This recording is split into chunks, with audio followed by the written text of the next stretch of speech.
Investment managers के मौजूद होंगे हमारे साथ बातचीत करने के लिए। फ्रेश प्रोस्पेक्टिव ले लेते हैं इंडस्ट्रीज पे। श्रीकांत चौहान कोटक सिक्योरिटीज से हैं और नीरज जी भी आज मेरे साथ जुड़ गए हैं। आज सब इतने मतलब मशरूफ हैं कि पूछिए मत।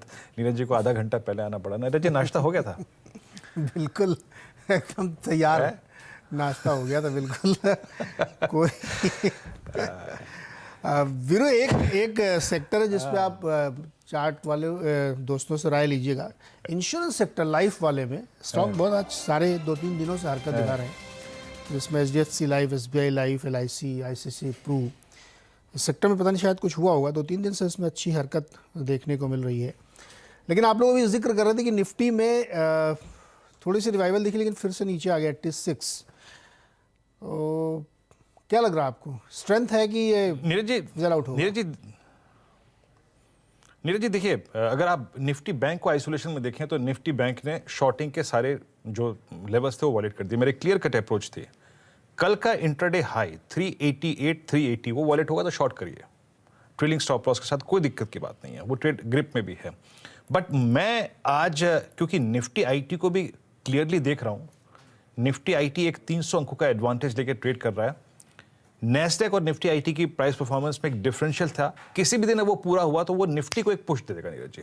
तो मैं इसलिए कह रहा हूं कल के इंट्राडे हाई ट्रेजेक्टरी 17,050-56 मैं शॉर्ट करने में तब कंफर्टेबल हूंगा, अभी नहीं।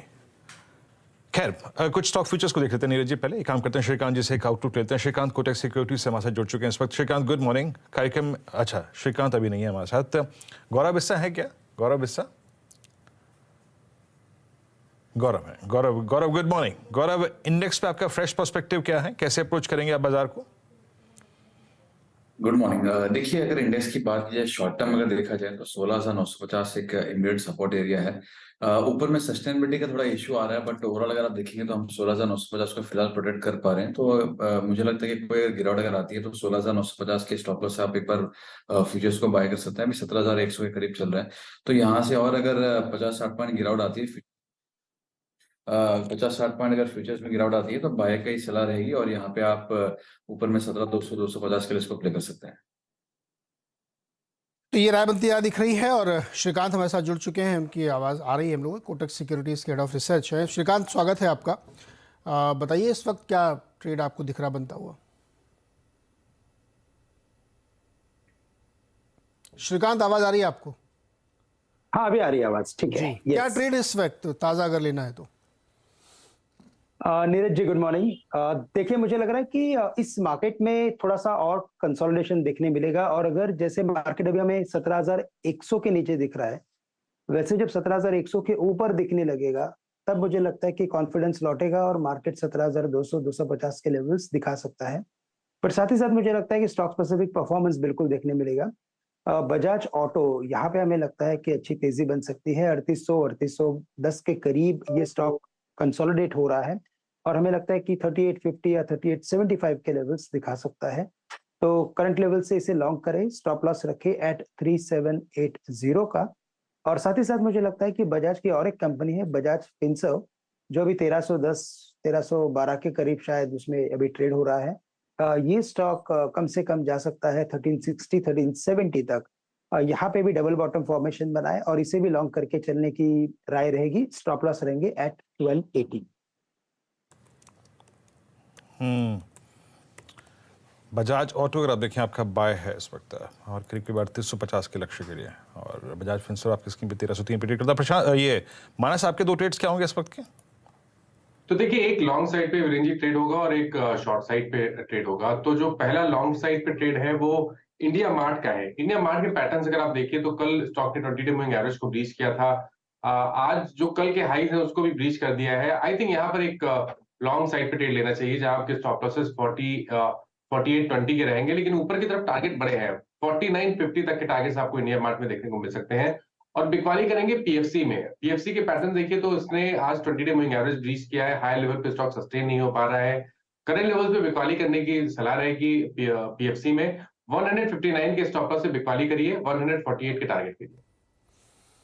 ओके, तो पीएफसी में सेल कॉल है 155-65 पे इस वक्त ट्रेड करता हुआ दिख रहा है। गौरव, आपके पास आते ही ये आपके स्टॉक कॉल्स क्या है इस वक्त नया ट्रेड लेना हो तो? देखिए, मैं पीएसयू स्पेस में एंटर रखना चाहूंगा। अगर आप देखिए, निफ्टी पीएससी इंडेक्स एक अच्छा खासा आपको आउट परफॉर्मेंस दे रहा है, पावर स्टॉक सबके अच्छा खासा आउट परफॉर्मेंस दे रहे हैं, तो मैं जो आउट परफॉर्मिंग स्टॉक्स है उनके साथ ही रहना चाहूंगा। जैसे श्रीकांत भी करते हैं, निफ्टी में कंसोलिडेशन देखने मिल सकता है। तो ऐसे में आपको क्वेश्चन फैक्टर भी चाहिए कि ज्यादा गिरावट ना आपको देखने मिले। पहला स्टॉक जो है वो है पावर ग्रिड का। यहाँ पे अगर आप देखेंगे तो काफी अच्छा आउट परफॉर्मेंस हमको देखने मिला है, काफी स्टेबल रहा है और एक राइजिंग चैनल के सपोर्ट से बाउंस पे करके आया है। अपने मेजर मूविंग एवरेज के फिलहाल ऊपर ही ट्रेड कर रहा है। मुझे लगता है यहाँ से एक अच्छी अपसाइड आपको देखने मिल सकती है। यहाँ पे आप 220 की स्टॉप लॉस से बाय कर सकते हैं और 250 का इसके अंदर लक्ष्य होगा। दूसरा रिकमेंडेशन जो होगा मेरा वो है कोल इंडिया पे, जहाँ पे अगर आप देखेंगे तो एक अच्छा मल्टी ईयर ब्रेकआउट का रिटेस्ट करके स्टॉक जो है ऊपर आया है और अभी भी अपने वीकली और डेली चार्ट्स पे मेजर एवरेज के ऊपर ये ट्रेड कर रहा है। तो यहाँ पे आप 215 की स्टॉप लॉस से बाय कर सकते हैं। यहाँ पे भी जो लक्ष्य होगा वो होगा 240 का। ओके, कोल इंडिया पे 224 पे इस वक्त चल रहा है। पावर ग्रिड है अगली कॉलम की, 2 कॉलम की यहाँ पे। राजेश जी, क्या दिख रहा है आपको इस वक्त अभी तत्काल ट्रेड लेना हो तो? Good morning Neeraj ji. नीरज जी देखिए, 2 सेक्टर पे नजर रहेगी। एक तो है एफएमसीजी, दूसरा है कैपिटल गुड्स। तो एफएमसीजी में जैसे मैं तो रिपीट करूंगा क्योंकि ब्रिटानिया में जो मूव मैं एक्सपेक्ट कर रहा था वो शुरू हो चुका है। तो ब्रिटानिया 4310 के स्टॉप लॉस के साथ लॉन्ग करे, 4400 का इसका टारगेट होगा। नीरज जी, सुबह एक बात हुई थी लार्सन एंड टुब्रो, उसके बाद आप देखिए सीमेंस में मूव आ रहा है, यहाँ पे एबीबी में आ रहा है। एक काउंटर जहां पे नजर है वो है बीएचईएल। कल इसने अपने सपोर्ट को रिस्पेक्ट किया, करीबन 74 के आसपास की वो ट्रिजेक्टरी, और आज यहाँ पे गैप अप हुआ है। थोड़ा पॉज देगा, लेकिन मुझे लगता है यहाँ पे रिस्क बहुत कम जाएगी। तो 76.50 फिलहाल ये ट्रेड हो रहा है, तो इसे बाय करें। 75 का एक छोटा स्टॉप लॉस रख के सामने इसका जो टारगेट होगा वो रहेगा करीबन 82 का। तो it's a buy in BHEL and it's a buy in Britannia. BHEL और ब्रिटानिया अगर आप देखें बाय है। अच्छा, आप कुछ देर के लिए जरा निफ्टी लेके आइए आपकी स्क्रीन पे, और वो प्लीज़ डायरेक्टर साहब वो सुबह के जो एफआईज के नेट शॉर्ट कॉन्ट्रैक्ट का आंकड़ा था वो लेके आइए। नीरज जी देखिए, मैं तो यूएस मार्केट ज़्यादा पढ़ता नहीं हूँ क्योंकि अपन को कैंडलस्टिक पे और डेटा पे फोकस करना पड़ता है। ये जो यूएस मार्केट की कल की रिकवरी थी, आप उस पर बहुत ट्रस्ट कर रहे हैं नीरज जी? आई मीन बिल्कुल नहीं। शॉर्ट टर्म क्रेडिट लाइन्स मिलने से अगर आप देखें जो पुल बैक आया, क्योंकि मेरे को दुविधा में डाल रहा है एफआईज का नेट शॉर्ट कॉन्ट्रैक्ट, और not a single day Neeraj ji, इसमें एक भी दिन कवरिंग नहीं है, एक भी दिन कवरिंग नहीं है। ये सस्टेन कर पाएगा यूएस मार्केट का? नहीं, बिल्कुल सस्टेन नहीं करेगा। देखिए, फैक्ट ये है कि 2 काम फेड कर रहा था, एक रेट बढ़ा रहा था और दूसरा क्वांटिटेटिव टाइटनिंग कर रहा था, क्यूटी जिसको बोलते हैं।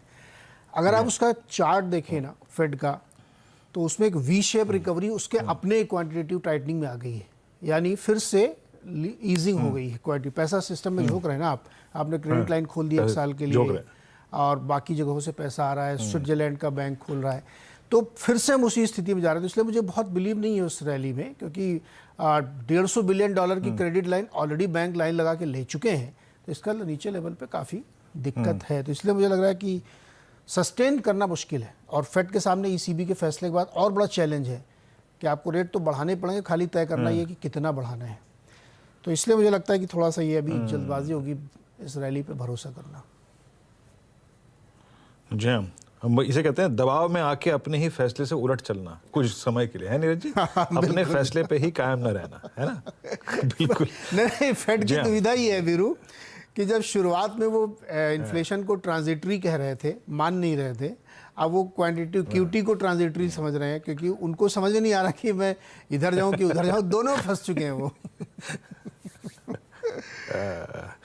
जी हाँ, दोनों में फंस चुके हैं इस वक्त, और फंस चुके हैं कुछ हम भी, क्योंकि निफ्टी बैंक आपकी स्क्रीन पर आप देखें अब डेढ़ ऊपर है 39,240 माइनस। बैंकों में अगर एक शॉर्ट ग्रिप लेनी है, क्योंकि मेरे को लग रहा है बैंक्स कंप्लीटली एक सेल हैं आज, मतलब अब तक तो स्क्रीन पे।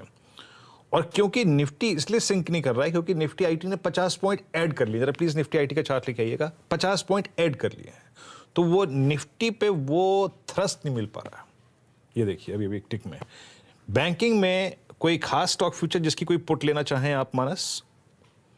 देखिए, बैंकिंग में सबसे ज्यादा वीक तो इंडसइंड बैंक लगता है, इसमें कोई डाउट नहीं है। स्टॉक बिल्कुल सस्टेन नहीं कर पा रहा है ऊपर के स्तरों पे। 1050 1040 का जो सपोर्ट था इंडसइंड बैंक ने उसको भी ब्रीच किया है। तो अभी भी मैं समझता हूँ कि शायद यहाँ से 100 रुपए का डाउनसाइड आपको इंडसइंड बैंक में भी और देखने को मिल सकता है। अगर पुट ऑप्शन लेना होगा तो 1000 का पुट ऑप्शन इंडसइंड बैंक का ले लेंगे, वो आई थिंक सेफ ट्रेड रहेगा। 25 रुपए पे ट्रेड हो रहा है, वहां पर खरीदारी करेंगे, 18 रुपए का स्टॉप लॉस लगाएंगे। लेकिन ऊपर की तरफ मेरा समझना है कि करीब 40 से 50 रुपए तक के भाव आपको इंडसइंड बैंक के 1000 के पुट ऑप्शन में देखने को मिल सकते हैं। तो ये तो डेफिनेटली स्टॉक वीक है बैंकिंग क्षेत्र में। इंडसइंड बैंक वाकई अगर आप देखें वाकई वीक काउंटर और बैकफुट पे आके ट्रेड करता हुआ। सुबह सुबह अगर आप देखें हमारे पास कुछ एडवांटेजेस थे, हमारे पास निफ्टी आईटी था, वो अभी भी है, but Nifty bank completely collapse, अब करीब करीब 39,247 की ट्रैजेक्टरी में आके ट्रेड करता हुआ।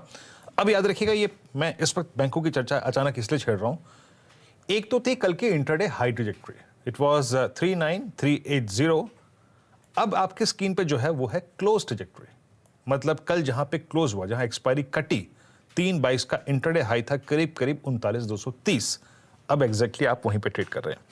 अगर आपने शॉर्ट लिया है तो अगले 10-20 मिनट मॉनिटर करते रहिए। ये जो लगभग 60 पॉइंट है ना, 250 से लेके करीब करीब 180 तक, ये बड़े क्रिटिकल हैं। ये भी पुल बैक जनरेट कर सकते हैं क्योंकि निफ्टी अभी सिंक नहीं हो रहा है। अच्छा, एक दो स्टॉक्स और लेके आइए जहां पर आप देखें इस वक्त थोड़ा सा मामला खराब है। एक बार आप पेट्रोनेट लेके आइए, 235 डे लो की ट्रैजेक्टरी पे आके ट्रेड करता हुआ। पावर फाइनेंस कॉर्पोरेशन पिछले 5 दिन में इसमें कोलैप्स हुआ है। ये एक बार गौरव इस चार्ट को देखिएगा, 20 डे एक्सपोनेंशियल मूविंग एवरेज आज सरेंडर हो गया पीएफसी में। वो सारा का सारा मोमेंटम जो क्रिएट हुआ था 28 फरवरी के बाद, उसका लगभग 33% रिट्रेसमेंट हो चुका है। आप कैसे अप्रोच करेंगे इस स्टॉक को? देखिए, अगर पेट्रोनेट की अगर बात की जाए यहाँ पे, तो मैं समझता हूँ यहाँ पे एक अच्छा एक कंसोलिडेशन का ब्रेकआउट हमको देखने मिला। आप देखिए इसके डेली चार्ट्स 230 पे, if I am not wrong, 3 या 4 अटेम्प्ट आए थे जहां से बार बार ये फेल होके जा रहा था। एक इसके ऊपर सस्टेनेबिलिटी देखने मिली, तो हमको 240 टाइप्स का एक मूवमेंट देखने मिला। अब वहां पे थोड़ा सा रिटेस्ट हो रहा है, तो 230 के करीब ऊपर आ सकता है। वहां पे अगर होल्ड करता है तो ब्रेकआउट का रिटेस्ट होगा, स्टॉक फिर से 240-45 के लेवल दिखा सकता है।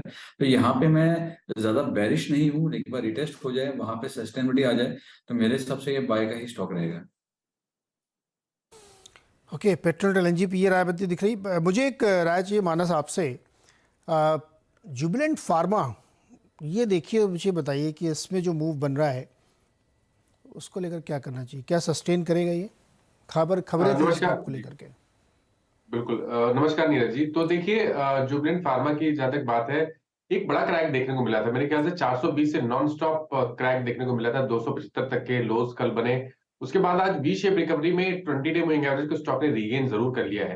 लेकिन मेरा समझना है कि जो रेंज है 310 से लेकर 320 की, ये बहुत इंपॉर्टेंट रेजिस्टेंस रेंज है। जब तक 320 के ऊपर नहीं निकले तब तक आपको ये नहीं मानना चाहिए कि गिरावट थम गई है या तो हम यहाँ से कोई मीनिंगफुल बाउंस बैक देखने को मिलेगा।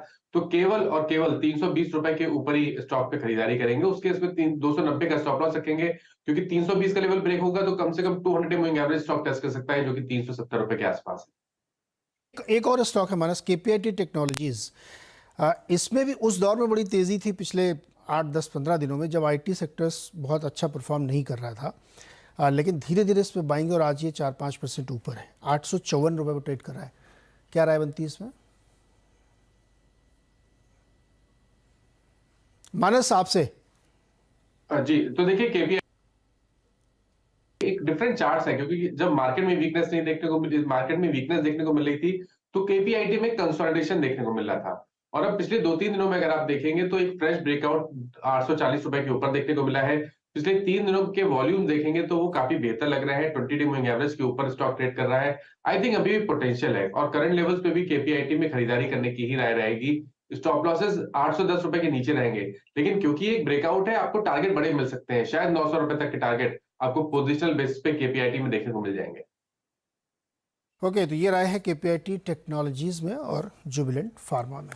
चलिए, अब समय हो गया है बिग मार्केट वॉइसेस से बातचीत करने का और मार्केट की बिग पिक्चर समझने का, कि इस वक्त मार्केट की तस्वीर बन के आ रही है, देश में क्या हो रहा है। बातचीत करने के लिए हमारे साथ आज जो बिग मार्केट वॉइसेस में है वो मार्सिलस के फाउंडर सौरभ मुखर्जी हैं। सौरभ, बहुत बहुत स्वागत है आपका सीएनबीसी आवाज़ पर। बड़ी ट्रिकी सिचुएशन में मार्केट खड़ा हुआ है। दुनिया की पिक्चर देखें तो वहाँ एक अलग स्टोरी प्ले हो रही है, और उसके इम्पैक्ट से हमारे यहाँ भी उसका इम्पैक्ट देखने को मिल रहा है। लेकिन एक बहुत ही इंटरेस्टिंग फैक्ट आज सुबह हम लोग डिस्कस कर रहे थे कि जब अमेरिका में एकदम कोहराम मचा हुआ था, उस समय नैस्डैक पिछले 4 दिनों में 5% का गेन करके खड़ा हुआ है। क्या आईटी सेक्टर, जिसको कहा जा रहा था कि बैंकिंग में वहाँ क्राइसिस से आईटी को सबसे ज़्यादा दिक्कत होगी, परेशानी होगी, लेकिन दरअसल नैस्डैक उसकी एकदम उलट कहानी कह रहा है, तो उसको भी समझाइए, और प्लस इंडियन मार्केट से अपने आप को कैसे प्लेस कर रहा है? देखिए, मेरे को कुछ खास उतनी मार्केट में कुछ कंफ्यूजन या कोहरा लग नहीं रहा। मेरे को काफी स्ट्रेट फॉरवर्ड सिचुएशन लग रहा है। पहली बात, हमारी देश की इकोनॉमी की हालत अच्छी है।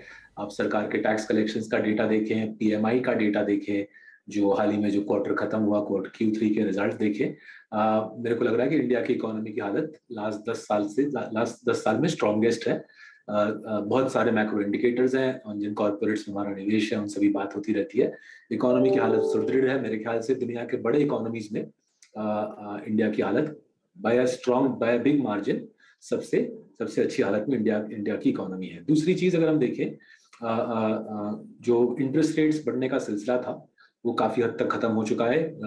जिस प्रकार से यूरोप और यूएसए की बैंकिंग सिस्टम बिखर रही है, मुश्किल रहेगा दोनों कॉन्टिनेंट्स के सेंट्रल बैंक्स का मीनिंगफुल बेसिस पे रेट्स बढ़ाना। इसका मतलब क्या? इसका मतलब है कि डॉलर के साथ रुपये की जो वीकनेस थी लास्ट 1 साल से, जो एफपीआई फॉरेन इन्वेस्टर को डरा रही थी, वो वीकनेस मेरे ख्याल से डॉलर के साथ रुपये की वीकनेस वो मुद्दा चला जाएगा। मेरे ख्याल से एफआईआई फ्लोज, विदेशी निवेशक के फ्लोज अच्छे पैमाने में आ सकते हैं अगले 12 महीने में। सो विदेशी निवेशक का आउटलुक, इंटरेस्ट रेट्स का माहौल मेरे ख्याल से इंडिया के पक्ष में आ गया है। साथ ही साथ जैसे जैसे ये फाइनेंशियल दिक्कतें वेस्ट में बढ़ेगी, तेल का भाव भी टूटेगा। जैसे सबको पता है, तेल जब टूटता है इंडिया की इकोनॉमी के लिए एक अच्छी चीज है। ऐसे पैसे की बरसात की तरह है। तेल का भाव टूटना मतलब आसमान से इंडिया की इकोनॉमी की ओर पैसे की बरसात।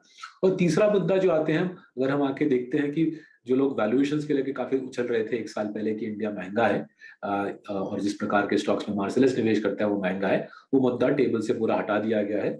कॉर्पोरेट अर्निंग्स ग्रोथ अच्छे कंपनीज का इंडिया में 25% के पैमाने पे चल रहा है। शेयर प्राइसेस इनकी 10-15% टूट चुकी है लास्ट 12 महीने में। तो ऐसा माहौल मेरे ख्याल से निवेश के लिए बहुत रेयरली मिलता है।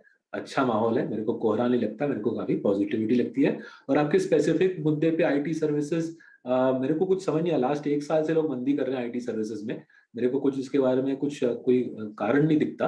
आप एक्सेंचर के नंबर देखें या टीसीएस के देखें या इन्फोसिस के देखें, गाइडेंस देखें या एक्चुअल रिजल्ट्स देखें, आईटी सर्विसेज सेक्टर की हालत अच्छी है।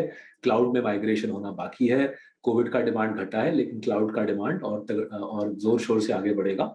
एंड इसलिए हमारा निवेश टीसीएस में है और कुछ हमारे पोर्टफोलियोज में इन्फोसिस की सलाह हमने हमारे निवेशकों को दे रखा है। दोनों स्टॉक्स, इन्फोसिस और टीसीएस, इसमें मार्सेलस का निवेश है, मेरे माँ बाप का निवेश है टीसीएस में और मेरा खुद का भी निवेश है टीसीएस में। ओके, तो ये स्टैंडर्ड डिस्क्लोजर भी है सौरभ की ओर से। अच्छा सौरभ, चूंकि बात आईटी की आई है और टीसीएस का आपने नाम भी लिया है, टीसीएस में एक बड़ा परिवर्तन हुआ है। राजेश गोपीनाथन जी चले गए हैं और उनकी जगह एक नए सीईओ आ गए हैं। कोई ऑब्जर्वेशन, कोई comment, wish, good luck, anything? जी, उतना टीसीएस में जो जिस प्रकार से सक्सेशन प्लानिंग लास्ट 40-50 वर्षों में हुई है वो बहुत सराहनीय है। टिपिकली हर 10 साल इस कंपनी की सीईओ बदलती है, तो उस नजरिए से देखें तो राजेश गोपीनाथन जी का 7 साल थोड़ा सा छोटा लगता है, बट उन्होंने अच्छा काम किया है, मेहनत किया है। हम शेयर होल्डर के नजरिए से हम खुश हैं उनके काम से। उनको हमारी उम्मीद है कि वो आगे जाते हुए भी सक्सेस प्राप्त करेंगे। और जो नए सीईओ आए हैं वो टीसीएस पे जमे हुए खिलाड़ी हैं, करीबन मेरे ख्याल से 30 साल काम कर चुके हैं। टीसीएस का जो लार्जेस्ट वर्टिकल है बैंकिंग वर्टिकल, उसके हेड हैं। सो इस कंपनी में सक्सेशन प्लानिंग कमाल का रहा है 40-50 वर्षों से। और हमारी जो सोच है, हमारी जो समझ है टीसीएस के बारे में कि इस बारे में राजेश गोपीनाथन जी का नया जाना, नए सीईओ का इंटरनली प्रमोट होना, इसमें कोई चिंता की बात नहीं है। नया लीडर आएगा और उम्मीद है उसके साथ और एनर्जी आएगी, ये कंपनी और आगे बढ़ेगी और मजबूत बनेगी, हमारे लिए और कमा के देगी। एक क्विक क्वेश्चन इसी से फॉलो अप है, सरप्राइज था आपको या आपको लगा कि नहीं नॉर्मल है ये? जैसे मैं कह रहा था, हमको लगता है टिपिकली 10 साल में इस कंपनी में जो जिस प्रकार का इस कंपनी का पेडिग्री और प्लानिंग है, टिपिकली 10 साल में एक बार बदलता है सीईओ, बट थोड़ा सा कम रहा, 7 साल रहा। तो उस मुताबिक छोटा सा सरप्राइज था कि 7 साल में राजेश गोपीनाथन जी काफी यंग है, काफी अच्छा काम किया है, उनका जाना उस नजरिए से थोड़ा सा सरप्राइज था। अच्छा सौरभ जी, आपने आईटी पे तो खुल के बात करी, टीसीएस पे अपने कन्विक्शन पे दोबारा एक बार बात की आपने। बैंकों में सौरभ जी इस वक्त आपका व्यू क्या है? पिछले लगभग 2 महीने में प्राइस डैमेज यहाँ पे हुआ है, रेट हाइक्स, उसके बाद बैंकों का लगातार पास ऑन कर रहा है। आई मीन प्राइस की मुद्दे को इतना दिमाग नहीं लगाते। हमारा जिन बैंक्स में निवेश चल रहा है लास्ट 3-4 साल में, उन्हीं बैंक्स में जम के निवेश है, कुछ परिवर्तन नहीं आया है। HDFC bank, Kotak bank, axis bank, ICICI bank और नॉन बैंक्स में Bajaj finance, Cholamandalam, home first, max financial और आवास। तो हमारा काफी भारी निवेश है फाइनेंशियल सर्विसेज सेक्टर में। सेक्टर की हालत अच्छी है, लोन ग्रोथ की सिचुएशन अच्छी है, नॉट जस्ट हमारे इन्वेस्टमेंट्स में, ओवरऑल सेक्टर लोन ग्रोथ भी आरबीआई के डेटा के मुताबिक 16% से चल रहा है। इकोनॉमिक आउटलुक अच्छी है, इकोनॉमी की हालत सुदृढ़ है। स्ट्रेस एसेट्स का सिचुएशन मेरे ख्याल से और इम्प्रूव होगा, स्ट्रेस एसेट्स घटते रहेंगे। मेरे को लगता है नेट इंटरेस्ट मार्जिन बढ़ने की संभावना काफी हाई है हमारे इन्वेस्टमेंट्स में। सो हमारा जो स्पेशलिस्ट पोर्टफोलियो है फाइनेंशियल्स का, उसका नाम है किंग्स ऑफ कैपिटल, उसमें अर्निंग्स ग्रोथ चल रही है 20% पे, मतलब ईपीएस ग्रोथ 20% चल रही है, लेकिन पोर्टफोलियो कुछ खास कंपाउंड नहीं हुई लास्ट 2 साल में। तो इसलिए हम उसमें और भी ज्यादा निवेश करने का सोच रहे हैं, बिकॉज अच्छी कंपनीज है, जैसे मैं बोल रहा हूँ, well known, well run, well manage companies, economy अच्छी स्थिति में, और इसलिए गुड लेंडर्स आ रहे हैं, गुड प्लेस। लास्ट 1-2 महीने में प्राइस डैमेज इतना सर नहीं पड़ता उसके बारे में। अच्छा सौरभ जी, कुछ हाल ही में कुछ नया आइडिया आपने जो ऐड किया हो, कोई स्टॉक जिस मैनेजमेंट से आप लोगों की बातचीत हुई हो, बताना चाहेंगे? हमारा लास्ट न्यू एडिशन था दिसंबर के अंत में, जनवरी की शुरुआत में, टाटा एलेक्सी। तो उसके बाद लास्ट 3 महीने में, लास्ट 2.5 महीने में कोई एडिशन और हमने किया नहीं है टाटा एलेक्सी के बाद। तो पोर्टफोलियो हम काफी खुश हैं। हमारे सारे पोर्टफोलियोज में अर्निंग्स ग्रोथ इस साल करंट वर्ष में, करंट फाइनेंशियल ईयर में सारे पोर्टफोलियो में अर्निंग्स ग्रोथ करीबन 25% के आसपास है। अच्छी अर्निंग्स ग्रोथ है, given that global economy slow down कर रही है, दुनिया में युद्ध चल रहा है, उसको नजर रखते हुए हमारी जो 25% अर्निंग्स ग्रोथ हमारे सारे पोर्टफोलियो में दिख रही है, उससे हम खुश हैं। शेयर प्राइसेस जैसे मैं बोल रहा था डाउन है, कुछ में 15% डाउन है, कुछ पोर्टफोलियो में 20% डाउन है। तो इसलिए हम जितना हो सके निवेश बढ़ा रहे हैं। कुछ खास कोहरा वाला जो मुद्दा है, लोग बोल रहे हैं कि क्रेडिट स्विस देखिए, सिलिकॉन वैली बैंक देखिए, उन सब मुद्दों से हम उतना सर अपने आप को व्यस्त नहीं कर रहे हैं। इंडिया के सुदृढ़ इकोनॉमी में फोकस करके डटकर निवेश कर रहे हैं। जी सौरभ, एक पर्सपेक्टिव आपसे समझना चाहता हूं मैं। जैसे क्रेडिट साइकिल होता है, वो 8-10 साल 7 साल जो भी उसका एक साइकिल बनता है, तो उसकी वजह से कई बार मार्केट में और बॉन्ड मार्केट में चेंज देखने को मिलते हैं। लेकिन इस बार ऐसा लग रहा है कि ये क्रेडिट साइकिल का चेंज नहीं है, ये एसेट साइकिल का चेंज है। और ख़ास तौर पे जो अल्ट्रा लूज मनी की वजह से इंफॉर्मेशन टेक्नोलॉजी, स्टार्टअप कल्चर, इन सब में एक एसेट क्रिएट हुए थे, वो साइकिल अब टर्न होता हुआ दिख रहा है, क्योंकि वो ultra lose money bond market कह रहा है कि 40 साल बाद वो घूमा है। तो आपको ऐसा लगता है कि ये वाला जो इवेंट है, ये थोड़ा सा ज़्यादा कंसर्न करेगा रादर की क्रेडिट साइकिल जो जल्दी खत्म होता है? आई थिंक मेरे ख्याल से एक्सप्लेनेशन नीरज जी उससे थोड़ा सा और सिंपल है। कोविड के दौरान जिस प्रकार की इकोनॉमिक स्थिति बनी थी, उसके साथ जूझने के लिए वेस्टर्न सेंट्रल बैंक्स ने पैसा छापा, $10 ट्रिलियन छापा। जैसे आप बोल रहे हो, तो ठीक बोल रहे हो, तो $10 ट्रिलियन इधर उधर किधर चला गया। कुछ वेंचर कैपिटल में घुस गया, कुछ रियल एस्टेट में घुस गया, कुछ क्रिप्टो में घुस गया। एंड जैसे जैसे कोविड खत्म होता है, कोविड से ग्लोबल इकोनॉमी बाहर आती है, वेस्टर्न सेंट्रल बैंक जाहिर है उस पैसे को हटा रहे हैं, $10 ट्रिलियन को हटा रहे हैं। और जैसे जैसे वो पैसा हट रहा है, कुछ क्रिप्टो कंपनीज ब्लो अप हो रहे हैं, कुछ venture capital invested companies blow up हो रहे हैं। मेरे ख्याल से वेस्ट में रियल एस्टेट में भी काफी हद तक दिक्कत आ रही है और आती रहेगी। और जैसे हम हर रोज पढ़ रहे हैं, बैंक्स यूरोप और अमेरिका में बैंक्स तबाह हो रहे हैं। तो ये सिलसिला मेरे ख्याल से चलता रहेगा unless Covid returns, and let's hope, उम्मीद करते हैं कोविड वापस नहीं आती। अगर कोविड वापस नहीं आती तो इकोनॉमिक नॉर्मलाइजेशन का सिलसिला चलता रहेगा। जो अच्छे कंपनीज हैं, जो कैश जनरेट करते हैं, स्ट्रॉन्ग कॉम्पिटिटिव पोजीशन है, वो कमाते रहेंगे। और जो स्पेक्युलेटिव इन्वेस्टमेंट्स हैं, वो क्रिप्टो में हो या वेंचर कैपिटल में हो या रियल एस्टेट में हो या बैंकिंग में हो, स्पेक्युलेटिव इन्वेस्टमेंट्स तबाह हो जाएंगे। इसी प्रकार से इकोनॉमी नॉर्मलाइज होगी। इसमें मेरे ख्याल से कुछ ज़्यादा कुछ डाउट नहीं है कि इकोनॉमी नॉर्मलाइज हो रही है, वेस्ट में भी हो रही है, इंडिया में भी हो रही है। और जो पैसा छापा गया था वेस्टर्न इकोनॉमीज को जिंदा रखने के लिए कोविड के दौरान वो पैसा निकाल लिया जा रहा है। जैसे जैसे निकाल लिया जा रहा है, जो कमजोर कंपनीज थी, जो स्पेक्युलेटिव इन्वेस्टमेंट्स थी, वो खत्म हो जा रहे हैं, वो बर्बाद हो जा रहे हैं। ओके सर, एक चीज़ अभी आपने कही कि जो NIMs है वो भी कंटिन्यू करेंगे हायर रेट में, लेकिन अपने भारत में आप देखिए तो बहुत सारे बैंकों ने जो फंड रेस किए हैं आगे के लिए वो भी 8-8.25% तक पे रेस किए हैं और डिपॉजिट रेट्स भी लगातार बढ़ रहे हैं। और क्रेडिट ग्रोथ अगर आप एवरेशन देखें तो 20-25% कहीं कहीं पे, लेकिन एवरेज 16-17% के आसपास ये ईयर क्लोज करेगी। ऐसे सिनेरियो में जो एक निम का गोल्डन पीरियड पिछले 1 साल से चल रहा था वो अब प्लेटोइन होकर के रीजनेबल होगा या आप इसको दूसरे तरह से देखते हैं? हाँ जी, सो आपने ये अच्छा मुद्दा छेड़ा नीरज जी। सो जो कमजोर लेंडर होता है, कमजोर लेंडर लो इंटरेस्ट के माहौल में होलसेल मार्केट से सस्ता पैसा उठाता है। तो कमजोर लेंडर होता है, वो US में हो या इंडिया में हो, कमजोर लेंडर लो इंटरेस्ट रेट्स के माहौल में होलसेल मार्केट से सस्ता पैसा उठा के फिर वो रिटेल को बांटता है या SME को बांटता है और उसकी निम मोटी आती है। जो सुदृढ़ लेंडर होता है, जिनका नाम आप स्क्रीन पे छाप रहे हो, जो हमारे पोर्टफोलियोज में है, मेरे माँ बाप का निवेश है लेंडर्स में, जो अच्छे लेंडर होते हैं वो हायर इंटरेस्ट रेट एनवायरनमेंट में भी सस्ता पैसा खींच सकते हैं। देयरफॉर जो मेरी समझ है, जो मेरी निवेश में जो मेरा तजुर्बा रहा है कि जब इंटरेस्ट रेट्स ऊपर जाते हैं तब स्ट्रॉन्ग लेंडर्स जिनकी क्रेडिबिलिटी हाई है, इंटरेस्ट रेट जब ऊपर जाता है स्ट्रॉन्ग लेंडर्स, तब उनकी कॉम्पिटिटिव पोजीशन बेहतर हो जाती है। राइजिंग इंटरेस्ट रेट एनवायरनमेंट में कमजोर लेंडर पीछे रह जाता है, उसके लिए पैसे का भाव बहुत जल्दी ऊपर चला जाता है। लेकिन उदाहरण के तौर पे HDFC बैंक जैसा बैंक, उसके लिए कॉस्ट ऑफ मनी उतना राइज नहीं करती। Therefore in rising interest rates environment अच्छे लेंडर्स की निम बढ़ती रहती है, कमजोर लेंडर की निम घट जाती है। ये एक तस्वीर बनेगी। अच्छा सौरभ, एक सेक्टर में जिसमें बहुत सारे लोग आजकल बातचीत कर रहे हैं और अपना एक्सपोजर भी बढ़ा रहे हैं वो है कैपिटल गुड्स। चूँकि कैपेक्स साइकिल और इंडिया में गवर्नमेंट की स्पेंडिंग बहुत है, ज़बरदस्त है, तो इस पर कई लोग बुलिश होते हुए दिख रहे हैं। इस पर मैं आपका व्यू जानना चाहूँगा, साथ ही कोई आइडिया आपको लगता है कि ये इस सेक्टर की बड़ी चीज़ हो सकती है, वो आप शेयर करें।